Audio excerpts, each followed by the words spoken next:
Y ahora,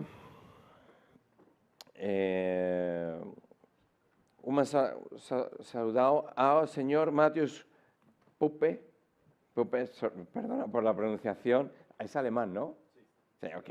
Por favor, ponte aquí conmigo. Parceiro da área de TMT, privacidad y procesado de datos de manera abogados, asociado a Écija Abogados, que nos apoya por más de un año na organización de Startup Olé Latam Roadshow, Startup Olé Brasil. Una grande salva de palmas para él, ¿sí? Para todos ellos. También están tus compañeras, ¿sí? Arriba, Écija. Ok. ¿Quieres hablar desde ahí con el micrófono o desde aquí? ¿Aquí? Como tú quieras. Tú mandas. Sí. Haces tu presentación. Bueno, boa tarde, bom dia, né, para todos. Muito obrigado por esse evento. Acredito que essa troca de experiências com startups, investidores, governos, né, e essa cooperação internacional é essencial para o desenvolvimento tecnológico. Bom, minha área é o direito digital, direito de tecnologia, que eu acho que tem bastante a ver com todas as necessidades das startups hoje em dia, né? Eu tive a oportunidade de beber da água do direito digital antes ainda de estar na moda hoje, né?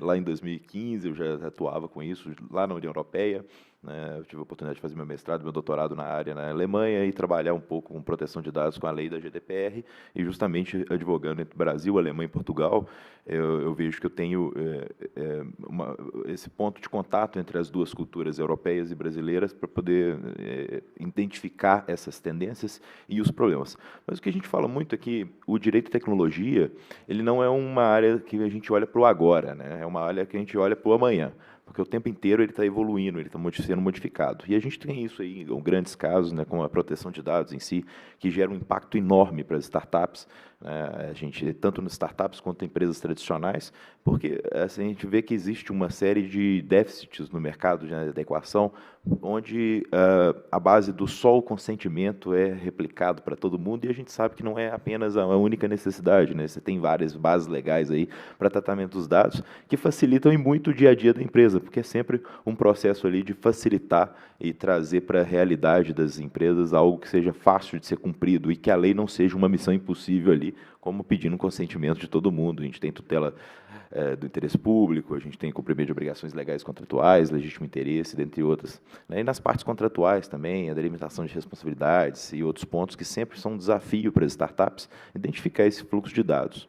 Agora, tem outros pontos, né, que vêm chegando forte, primeiro, por exemplo, a lei de inteligência artificial. A gente tem aqui no Brasil, já em desenvolvimento, na União Europeia também em desenvolvimento pleno, aí, pleno vapor, nos Estados Unidos já tem alguma coisa, especialmente para quem da área médica, na FDA, que exige uma conformidade tal como, ou ainda mais estrita que a LGPD exige, e vai ser um grande desafio futuro, não tão futuro, em breve, né, porque a escala comercial da inteligência artificial já chegou, e isso impacta todos os negócios. Dentro desse próprio processo, né, da inteligência artificial, a gente tem outros desdobramentos e outras facilidades e outros desafios jurídicos, né? Propriedade intelectual, direitos autorais, dentro desse contexto de inteligência artificial, responsabilidade civil, né, de quem que é, e várias outras repercussões aí que a gente tem que sempre ficar atento.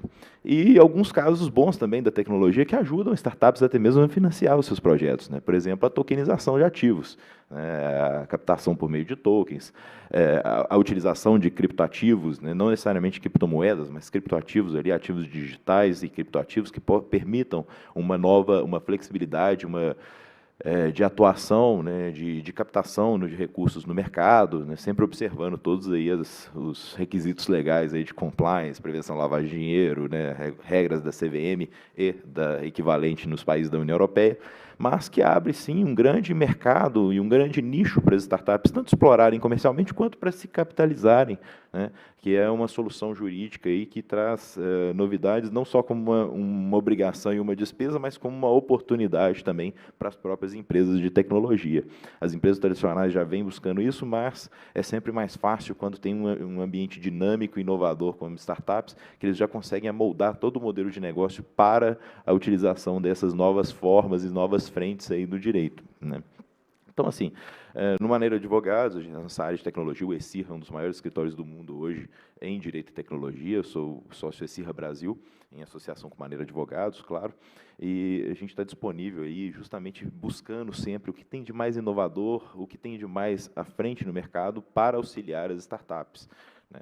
E eu vejo que esses desafios da tecnologia, eles acabam trazendo algumas repercussões, alguns problemas, alguns custos adicionais, mas isso é algo que deve ser mitigado, né? São riscos que devem ser mitigados, que podem acabar com uma empresa antes dela começar, né? São riscos jurídicos que, pelo menos, devem ser mapeados. Eu acho que a maior abordagem do direito é a risk-based approach, né? Vamos, bem claro, tudo existe risco, senão ninguém estava empreendendo aqui, né? E, juridicamente, tudo implica em algum tipo de risco. Cabe a ver qual o apetite de risco do investidor, né, e do empresário, e qual que são as alternativas ali, porque a gente trabalha sempre numa linha, no direito digital, né, de interpretações, porque não tem nada muito palpável, está evoluindo constantemente, então o próprio Estado não consegue amoldar todas essas normas rapidamente, igual a tecnologia avança. Então a gente tem que trabalhar, lógico, né, com todo cuidado e com todo o respaldo jurídico, mas também, né, observando ali o risco e o retorno, obviamente, né, porque isso que é o impacto no final do dia. Mas eu estou disponível para vocês para perguntas, para esclarecer alguns pontos de proteção de dados, de tokenização de ativos, repercussões jurídicas disso. Eu acho que talvez esse diálogo aberto fique mais interessante, porque existem dúvidas aí, né, que o pessoal tem e costuma vir frequentemente, né, especialmente com relação à proteção de dados. Eu sei que é um assunto que já está mais no dia a dia das pessoas, mas ainda assim eu vejo que existe muita dúvida, por exemplo, com relação ao tratamento de dados, né? Porque eu já escutei pessoas falando que se o dado é público, pode usar comercialmente. Infelizmente, não é a realidade, né? Tratamento é tudo que você faz com os dados, seja apagar, deletar, utilizar, tirar do Google, né? E aí a proteção de dados também, você tem os desafios de implementação, né? Que é mapeamento de bases legais, e o legítimo interesse aí está aí, desde que parametrizado, documentado, né? E não utilizado indiscriminadamente, né? Além das causas contratuais bem específicas, controlador-controlador, em conjunto independente, controlador-operador, que acabam afetando aí o dia a dia das empresas, das startups, e modificando a responsabilidade pelo tratamento de dados entre cada um, né? E não só aquelas cláusulas de obriga-se a cumprir com a LGPD, que é uma lei, né? Todo mundo é obrigado a cumprir com a lei, isso aí não é um problema contratual. Mas aí também você gera algumas outras repercussões para startups, por exemplo, que estão à frente, e eu acho que é o caso de quase todas as startups hoje, né, aí com ChatGPT e todos esses processamentos. Qual que é a repercussão disso em termos de privacidade, proteção de dados, né? Você está tratando de maneira massiva esses dados, então o dado identificado é tranquilo de identificar, mas e o identificável, né? Quando você tem um volume de informações enormes sendo processados, às vezes qualquer informação em conjunto, tratado pela inteligência artificial, acaba chegando uma pessoa física, né? E aí, querendo ou não, entra nessa área da LGPD e da GDPR na União Europeia. Além da União Europeia, que está muito à frente também nesse aspecto legislativo, não muito à frente, mas vem puxando esse aspecto legislativo globalmente. Você tem aí o Digital Markets Act, né, que criou uma restrição enorme para as empresas de tecnologia, uma série de obrigações legais aí que deram uma chacoalhada no mercado europeu, né, e das Big Techs, e vem tendo repercussões no Brasil também, né? A gente vê aí já situações no dia a dia dos termos de uso das plataformas sendo questionados, aplicativos derrubados da Play Store ou da Apple Store, justamente por não conformidade com a Digital Markets Act, não conformidade com as leis de proteção de dados da União Europeia, do Brasil. Então, às vezes, alguns problemas que a gente acha que é só no aspecto imaginário, já tem repercussões práticas, né? Eu vejo que isso é uma abordagem que as startups precisam ter um cuidado desde o começo, porque quando você desenha o seu negócio com base nas regulações e nas leis, né, lógico que sem perder o olho no financeiro e no desenvolvimento, que é a função de uma empresa, claro, né, além do propósito, obviamente, fica muito mais fácil lá na frente, quando virar um unicórnio, você não ter nenhum problema que pegue de surpresa e derrube toda aquela construção, né? Não ser construído numa fundação de areia, numa fundação de um castelo de cartas, mas sim algo sólido que desde o início já começa. Então, qualquer coisa eu estou à disposição, qualquer dúvida, podem me procurar. Obrigado.